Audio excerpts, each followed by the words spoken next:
Assalamualaikum warahmatullahi wabarakatuh. Assalatu wassalam asrafil anbiya wal mursalin wa ala alihi washabihi ajmain amma ba'du.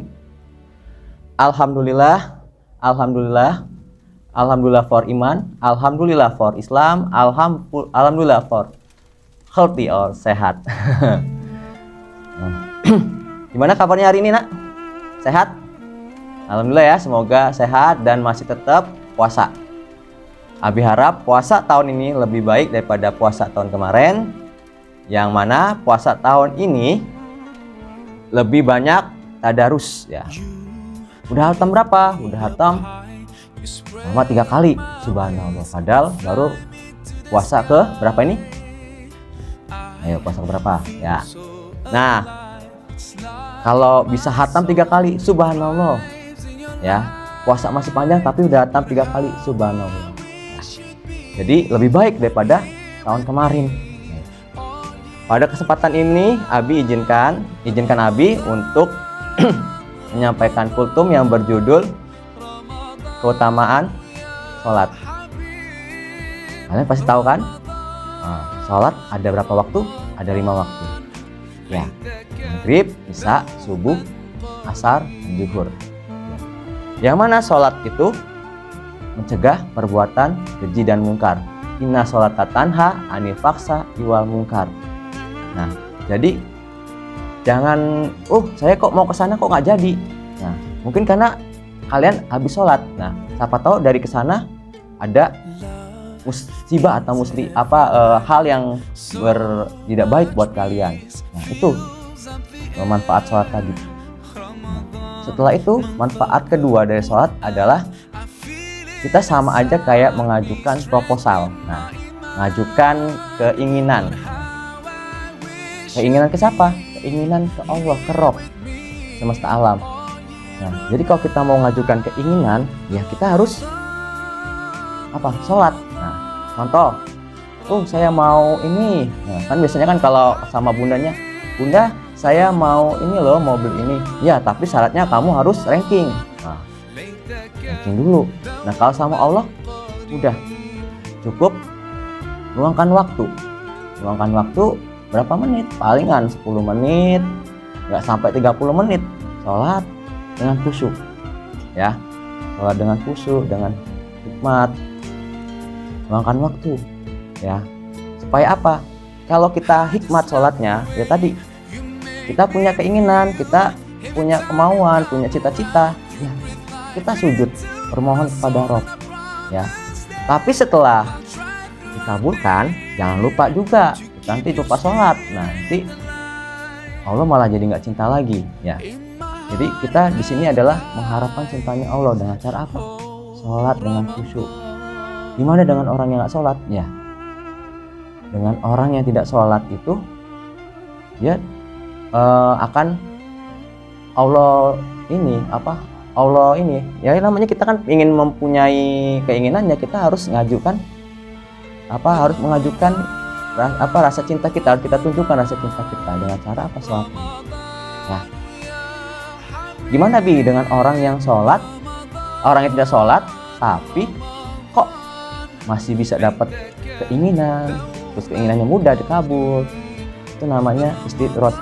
Jadi Allah itu sebenarnya membiarkan mereka. Kita jangan iri dengan seperti itu. Mereka dikasih kelenggangan waktu. Ya, tujuan hidup kita itu kan bukan hari ini, tapi hari esok. Ya. Hari esok itu apa? Ya, bukan di dunia, tapi di akhirat. Jadi kita mengharap cintanya bukan sama makhluk ataupun sama orang lain, tapi kita mengharapkannya ke Allah. Jangan pula kita berdoa di di pohon atau benda-benda lain ya. Kita berharap berdoa dengan cara sholat itu, insya Allah sholat dengan khusyuk, hikmat. Allahu Akbar, Allahu Akbar kabiro, walhamdulillah kasiro.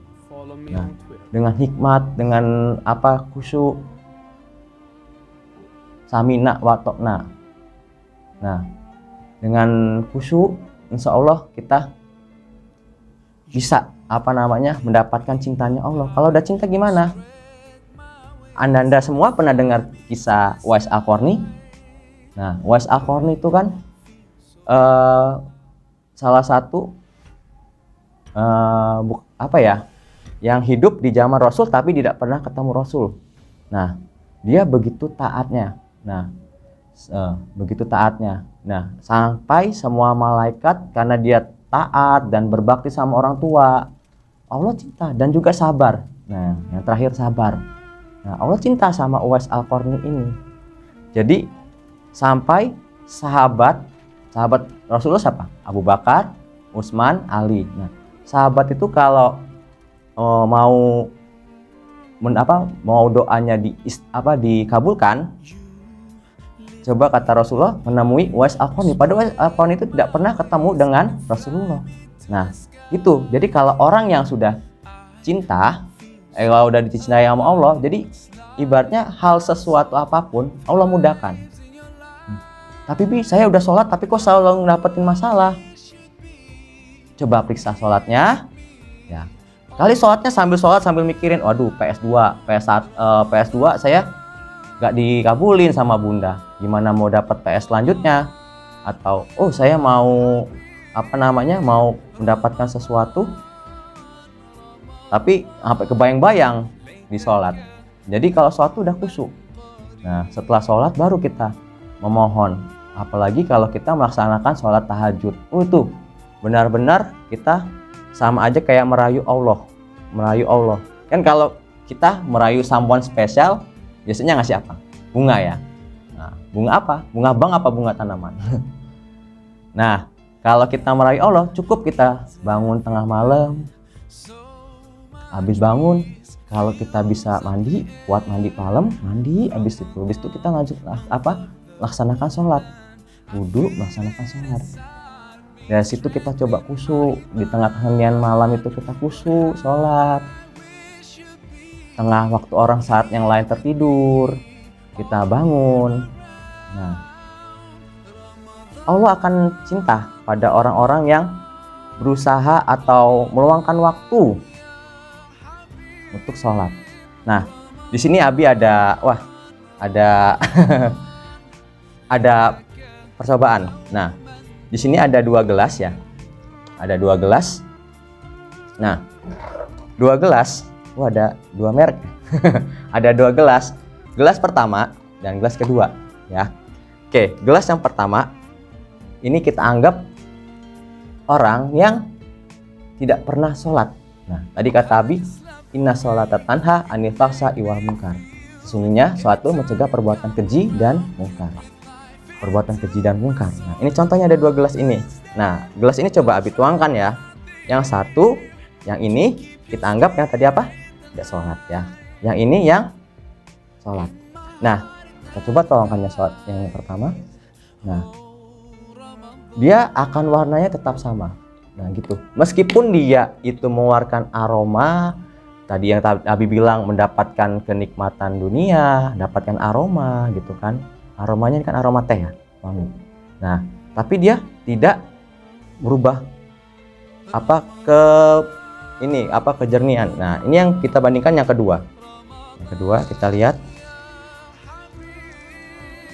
Nah, teh tadi berubah warna. Nah, itu ibarat orang yang sholat. Jadi meskipun kita itu sholat, kok tetap dapat ujian? Coba perbaiki dulu sholatnya. Dengan orang yang tidak sholat tadi ya. Nah, orang yang tidak sholat tadi tetap mengeluarkan aroma teh, tapi lihat warnanya, dia tetap warna seperti ini dengan ini. Lebih baik air mana? Air yang jernih apa air yang keruh? Tapi keruhnya keruh teh, Bi. Iya, tapi kan ini jernih. Orang kalau haus lebih banyak memilih air minum kan. Kalau teh meluangkan waktunya agak lebih lama. Oke, sekian dari Abi. Mohon maaf bila ada salah kata. Sungguhnya Abi ini bukan Ustadz kondang ya. Jadi kalau misalnya ngomong belepotan, mohon maaf. Dan Abi ini adalah banyak dosa. Jadi sebenarnya tidak layak untuk menyampaikan. Karena sesungguhnya Abi sendiri masih banyak dosanya. Kalaupun Abi ada kata-kata yang benar, itu Allah yang mengizinkan Abi untuk mengucapkan, untuk keluar dari mulut Abi. Kalaupun itu ada kata-kata yang salah, itu Abi sendiri yang keluar dari mulut Abi. Ya. Wabillahi taufik walhidayah. Wassalamualaikum warahmatullahi wabarakatuh.